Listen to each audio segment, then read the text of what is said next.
and welcome to John Boy's Radio and Electronics Workbench. Today we have a very old bird on the docket today. It's a Sears RoadTalker 40. This was probably one of the very first 40 channel AM rigs that were made. This was probably made between 1966 and 1976 to 1978. That's where I'm going to put this guy. Could be anywhere, might be a little bit after that, but here's the Sam's PhotoFac. It's in number 197. We're going to, customer brought this to me and he wants me to recap it, align it, restore it, get it back to its former glory. And it hasn't, he said it hadn't been powered up for 40 years. So what we're going to do is we're going to just not power it up. I'm going to go straight to the recap and alignment. I might open it up and show you what's inside, but for the most part we're just going to move on with this one. It's a pretty simple, straightforward one, and I'll get some shots of it being open, and you can see what's inside. And that's after I recap it. So I'm going to go recap it now, and I'll be back and I'll show you what it looks like inside. Alright, it's a couple days later. Beating my head on this one, but I got it all straightened out. I didn't bother filming any of it because it was a lot of craziness. So I'm just going to go over what happened here. So I recapped the whole thing. Here's all the old caps. Then I had a massive feedback issue. When I put it on, when I key it up, it would squeal and do all kinds of crazy stuff. So I chased it down to two bad grounds. One of them was here. This was this connector, output connector here. It was riveted and it was loose. It's really loose. So I ground out the rivets and put in nuts and bolts, put it together, and then I put a ground tab on. I put a ground tab on and soldered it to the ground. So that fixed that problem. Then I had another ground issue at the mic plug. This has a 5-pin DIN mic plug right here. Probably seen these before. It's a weird pin out as well. And it has a whole bunch of caps on it. These caps are all tied to a ground point right there. Well, that ground point is basically just barely touching the metal on the case. So I put a ground tab here and ran a wire from there to the ground post, and all my problems disappeared. It came back to normal, except for the microphone issue. I had an issue with the microphone too. But other than that, this radio is ready to go back into service. Take my hat off. It was a little cold in here this morning. So, what else? What else do I got? Not too much. You can see this is they're a little inside out. I got it all cleaned up and everything. It's a little bit inside out, so notice we have shields here, and I did a whole bunch of soldering around the audio section here to get the grounds back. I had the shields off for a while, looking at everything that was going on, trying to find it. It took me a while to chase it to those ground points. You don't usually suspect ground issues like that, but this radio's old, so it's been sitting for a long time. All brand new caps. It performs really well. So we're going to button this back up,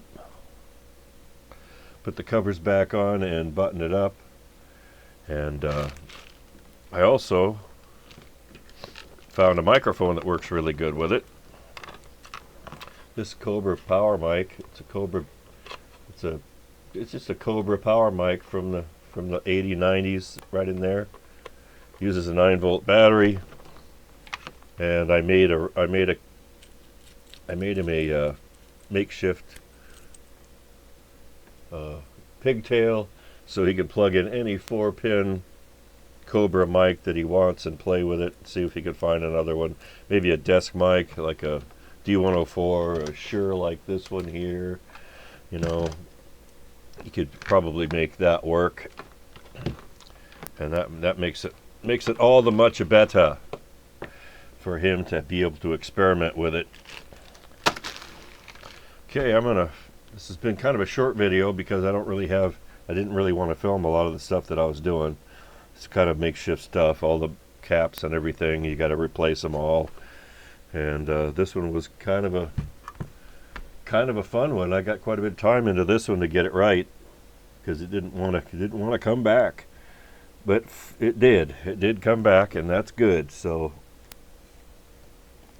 we are going to button her up, and I'll be back when I got it buttoned up and back on the air, and we'll see how it sounds. Might do a spectral analysis on it too.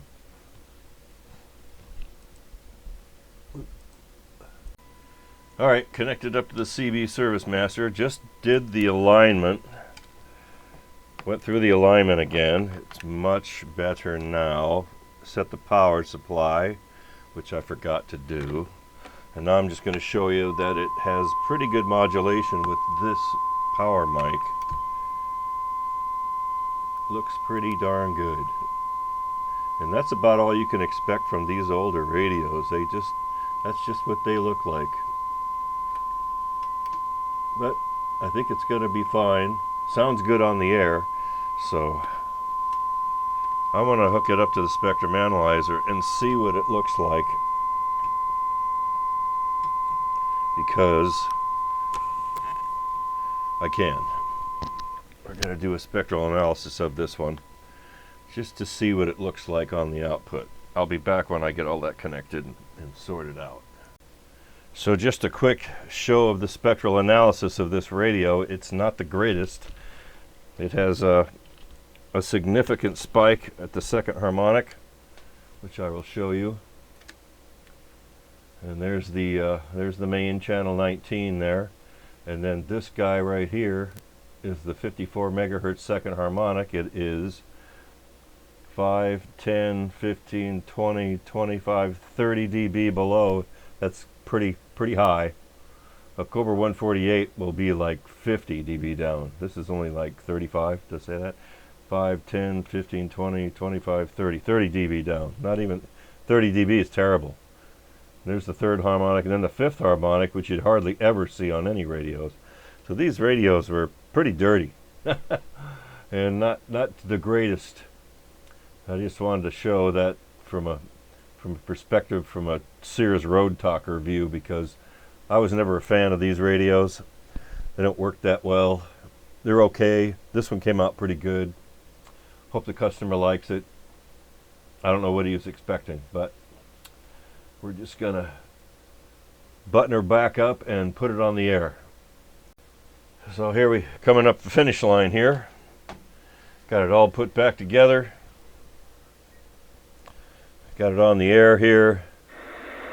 Take a look, take a listen here real quick.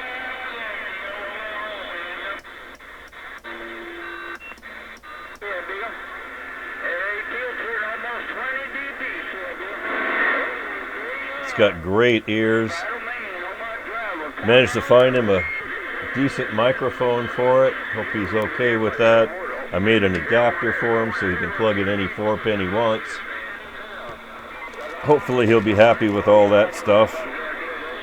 These old radios are a bit hard to get them to come up to today's standards, considering you can't buy microphones really for them anymore, so you got to kind of makeshift. I suppose any desk mic that he wants to put on, it's going to be fine. It's going to put it on the air here. Let's see, audio. Okay, audio. That's channel 11. Let's go to channel 19. Audio. Comes back through my talkback radio real nice. Oh, there's somebody yelling at me. Yep, that was me. Audio. John Boy, northwest corner, waving a hand.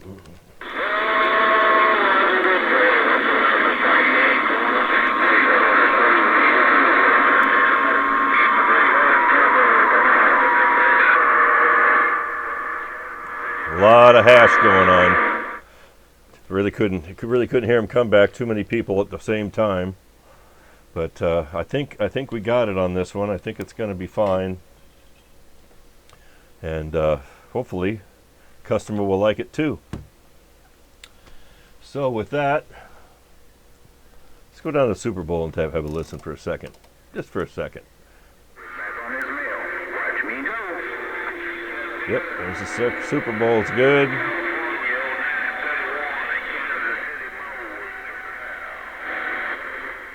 Yep, it came back pretty good with the new caps and everything. So good old Sears RoadTalker. A blast from the past. Yeah, okay, well, there you have it on that one. That was it's going to be kind of a short one on this one because I didn't really show all of the nuts and bolts of what I did. I showed you what I did after I did it. So I just wanted to do that for a record, let people see this old radio. It is a blast from the past. And I hope you enjoyed that little bit of a reminiscing from the past. So with that, we're gonna get out of here. Get that glare out of your face. And thanks for watching. And please like and subscribe. And we'll see you on the next one. Bye now.